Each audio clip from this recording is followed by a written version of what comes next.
Hey Gabe, figured I'd give you a quick rundown here of some of the things that we look for. Reason why I'm saying that this is going to be doable, right? When it comes to ranking, looking at some of what your competitors are doing. So first things first, I just want to give you a brief behind the scenes thing of what we're actually looking at in terms of ranking, right? What we're ranking for.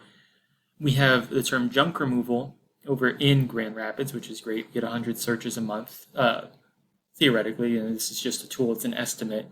But also, if we look at junk removal in Grand Rapids, you're going to see that more people actually search for that term a month than just the term junk removal. So we then just take a look at, okay, well, if this is what we'd call the money keyword with the most buyer intent and the easiest to rank for, who's at the top?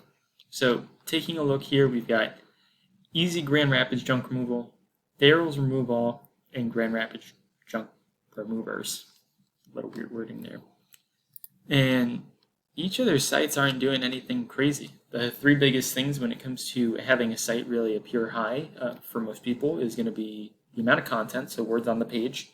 Google wants to rank the most local and authoritative websites. It's going to be the backlinks that are pointed to each site.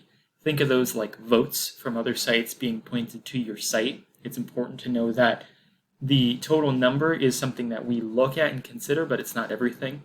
Right? Like I just mentioned, it's votes. If you're getting votes from 100 losers, no one's really going to care. But if you're getting votes from the 10 most popular people saying that what you do is really important, then it's going to have more influence, right? So taking a look at what some of that's got going on, and then a third thing, which is called citations. This has to do with where your name, address, and phone number is. So what I mean by that is, on the GMB, how that pops up. Where online is your name, if you've got your address showing, and then your phone number.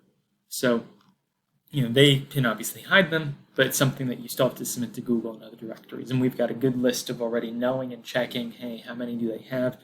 Where are they? And so really when we break down these companies, I'm familiar with Easy Grand Rapids Junk Removal. I should really just say Easy Junk Removal. This is just someone who does lead generation, and they go all around the country. I've outranked them before, most prominently just outside of Atlanta. More than willing to show you what I call a heat map there with the rankings if you want to see that. They usually have 2,000 plus words on a site. Backlinks are okay, right? So looking here, you see they've got 36 votes, but we want this number to be much higher than 0. This is a pretty important one, so that kind of ties into how I'm saying we're getting votes from losers. Where they're getting votes from aren't significant. We take a look at the number of words that are on the page, 1,866. They only have 6 pages total for the site. Completely beatable. Taking a look at Daryl's, which is number 2. This is the one that gives me the most optimism here because they have 5 referring IPs, so 5 of those votes. None of them are significant. We look at the words here, 363 words, 8 pages indexed. Grand Rapids Junk Hauling. It's going to be a bit more of the same thing here. We've got the most significant in terms of the influence from the votes on here, 42 of them.